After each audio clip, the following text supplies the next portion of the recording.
Olá, meus amores do terceiro ano, tudo bem com vocês? Hoje, essa semana, na verdade, a Pro Camila vai passar para vocês revisões, tá bom? Dos assuntos que a gente já deu. Revisão de português, de matemática, de história, de ciência, de geografia, tá bom? Hoje vai ser a nossa revisãozinha de história, tá? Semana que vem a gente vai fazer umas avaliações para poder dar uma nota para vocês, tá? Mas, meu Deus, Pro... E agora não é pra ficar ansioso, nervoso, nem nada disso, tá? Que vai ser coisas bem fáceis, tranquilas pra vocês fazerem, tá bom? Vai ser todos os assuntos que a gente já deu e que a Pro tá revisando essa semana, beleza? A gente vai usar a ferramenta do Google Formulários, tá bom? Pra poder realizar essas provinhas, tá bom? E outras no caderno, a Pro vai pedir pra vocês fazerem os trabalhos, tá bom? Coisas que vocês conseguem fazer, beleza? Não vai ser nada de muito complicado, tá bom? E qualquer dúvida vocês perguntam pra Pro, certo? Vamos lá, hoje, segunda-feira, dia 8 de junho de 2020, a gente vai fazer nossa revisão de história, tá bom? A gente vai começar falando um pouco sobre os fatos históricos. Mas o que é fatos históricos? Vamos relembrar, né? São acontecimentos importantes para uma pessoa ou para grupos de pessoas, né? Os fatos históricos podem ser grandes ou pequenos. Por exemplo, um batizado ou um casamento são fatos importantes somente para a pessoa, né? E para os seus familiares, não é? Já a independência do Brasil é um fato histórico importante para todos os brasileiros, mesmo que os brasileiros não se conheçam, né? A independência do Brasil é importante para todos nós, não é? Já o casamento da Pro é importante só para ela e para a família dela, né? Para as pessoas em volta delas, para as pessoas que conhecem ela, tá? Mas Pro, quem é que estuda essas coisas do passado? Pois é, o estudo do passado é feito pelo historiador. Ele investiga os acontecimentos do passado por meio de vestígios históricos que são pistas deixadas pelas pessoas daquela época. O historiador procura compreender o significado dessas pistas deixadas para explicar o que aconteceu e por onde e por que aconteceu esses fatos históricos, tá bom? É por causa deles que a gente conhece muitas coisas do nosso passado, tá?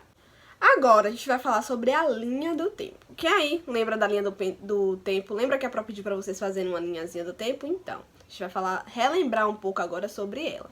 A linha do tempo é um recurso utilizado para marcar os acontecimentos históricos. Essa marcação pode ser com o tempo cronológico ou com o tempo histórico, lembra? O que é o tempo cronológico, minha Pro? É quando um fato é contado em horas, dias, anos, numa ordem linear, numa sequência. Já o tempo histórico é quando contamos um fato através das mudanças da sociedade, tá? E é muito importante, meus amores, a gente aprender a registrar a história em uma linha do tempo, pois ela organiza de forma clara e na sequência os fatos ocorridos, tá? A gente pode ver de uma forma mais clara, melhor do que um texto, né? Se a gente colocar em um texto, fica mais complicado pra gente ver, pra gente entender. Mas se a gente colocar numa linha do tempo, fica algo mais fácil pra gente compreender, tá bom? Beleza? Agora, meus amores, a gente vai falar de comunidade. Quem lembra o que é a comunidade? A comunidade é um grupo de pessoas, de indivíduos, né? Que convivem no mesmo lugar e tem algumas características em comum, tipo, moram no mesmo bairro, vão à mesma igreja, ao mesmo clube, entre outras coisas, né? E na comunidade existem grupos sociais, né? Na comunidade, na sociedade, existem grupos sociais.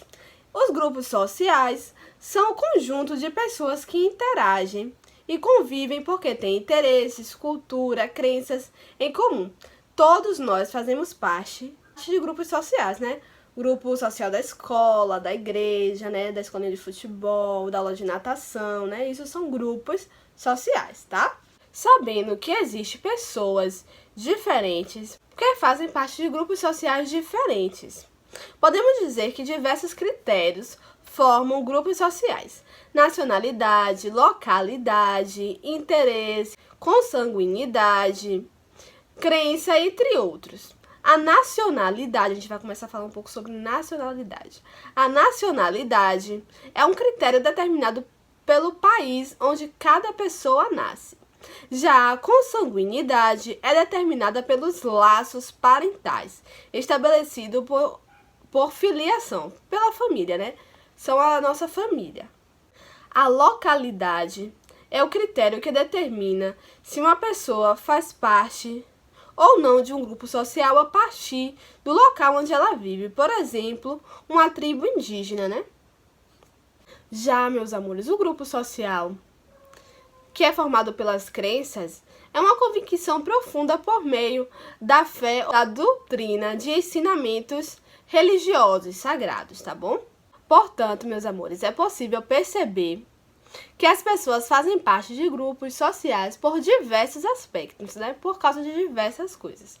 A crença religiosa, a família, né? A nacionalidade, onde ela mora, diversas coisas, né? A vida em comunidade, meus amores, para que todos se sintam bem acolhidos, requer sempre o respeito entre seus membros, né? Todos têm que se respeitar.